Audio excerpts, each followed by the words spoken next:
Hey, this is Don Thornton, and welcome to another edition of my playlist on my YouTube channel, Don the Short Sale Guy.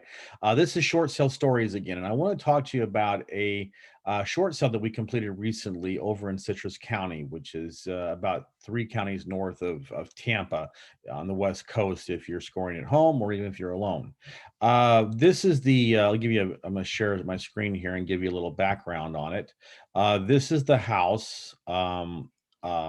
It's not a bad little house. It's a nice neighborhood, 300,000 plus houses, lots of acreage. Not so much this house particularly, but there's big lots, much bigger than you find in Orlando nowadays, because they build everything so tight now. But this was done, a while ago. This house is about, I don't know, maybe 15, 18 years old. Still in pretty good shape. It's an interesting story because the homeowners had moved to Mississippi, and I would say this is my 19th year as a real estate investor and specializing in short sales and foreclosures. I can tell you that I don't know if I ever met anyone as angry as this homeowner was. And with all due respect, I mean, I understand where he's coming from because this is a sad situation. It happens way too often with bankruptcy attorneys. He got laid off from his job. He got hurt. He was not able. He's a blue collar guy. He was a contractor, and he couldn't work anymore. And he was a one man person. He wasn't like he had a team that could cover for him.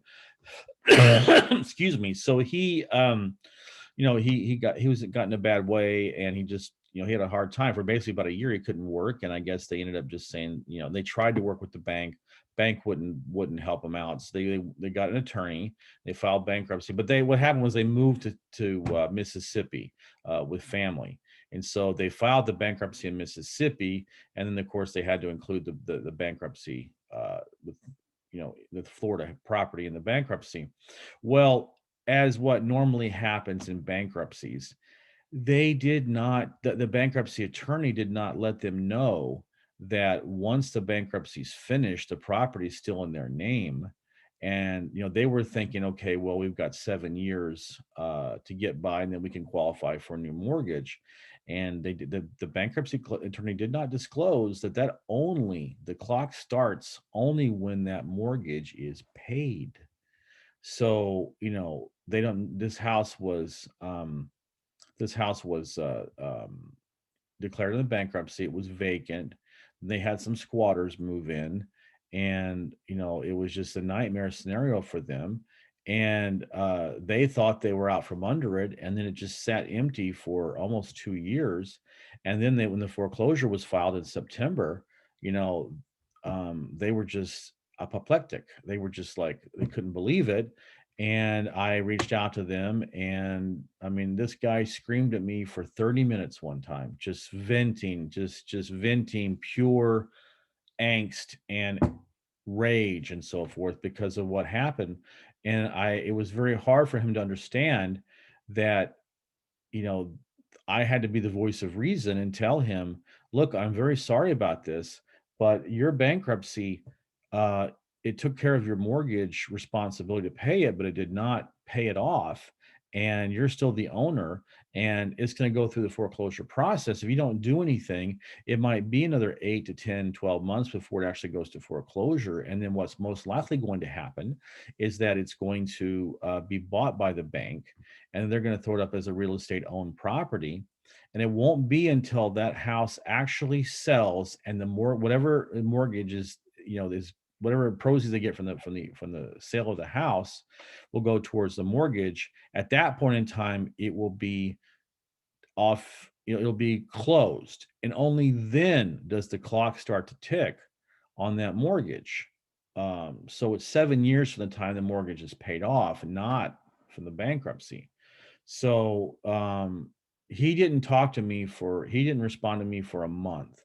And I had gotten his email address, and I had sent him a couple of videos that I made, and I just would just come back and say, hey, you know what, I'm still here. Whenever if you decide you want to change your mind or whatever, I just followed up once every week or 10 days. And he came back in October and said, okay, fine, let's do it. and but it was hard. It was really emotionally hard to talk to him. He was so angry. But you know what? All credit to him, because they sucked it up and they provided the short sale documents. They cooperated with us. And listen, I have a lot of clients that don't do that, and who didn't have nearly as a traumatic experience as we did. And so that was the background with this homeowner. It was really hard, and luckily, I've done this for so long. I know almost everything there is to know about bankruptcies and how it affects mortgages and credit and so forth. That it was easier to work with him. Now I'm going to go ahead and stop the share here. I'm going to show you now the house itself. This had a nice little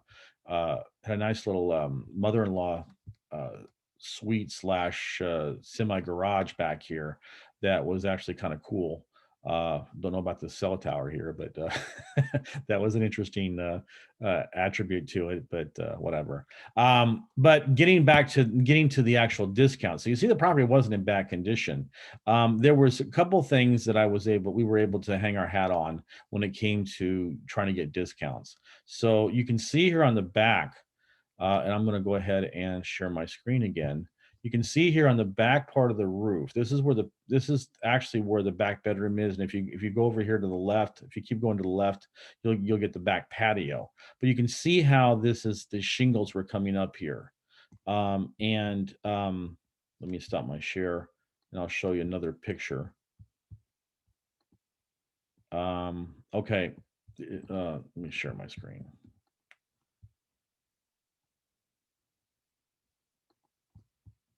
Okay. Um, you can see here how a little bit better picture.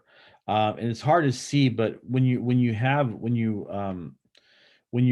there personally and you're looking at the property, you can see there's a little bit of a dip here on this roof, and it was hard to show it in a picture, but it definitely we can see it with the naked eye.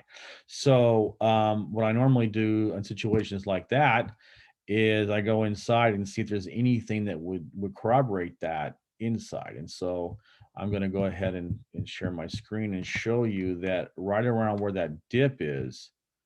Again, let me share my screen 1 second.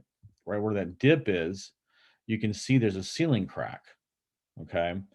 And so, you know, one more picture here. Whoops. One more picture. Share my screen. Okay, so you can see that this extends pretty far across the living room ceiling, where the living room, it's not the living room, it's the kitchen and the dining room is all open, and then they have a skylight here.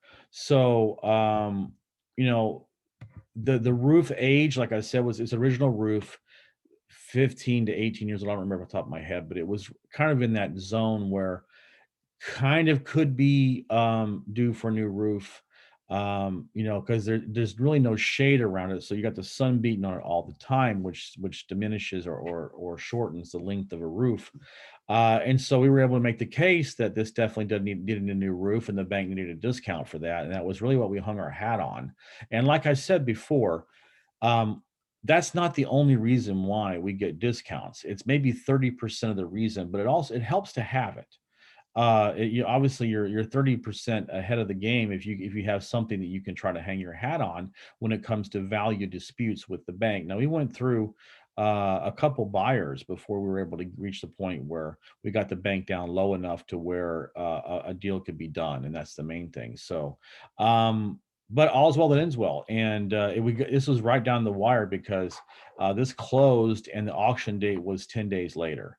So we were able to get it done, and he was very happy. And I was, you know, a lot of times, you meet with it, you talk with a client, and I never see them. Only time I see them is they're local and they want to meet with me to get the initial paperwork signed. But normally, a lot of times I don't see them. And I never met this guy. Probably never see him again. Probably never talk to him again in my life.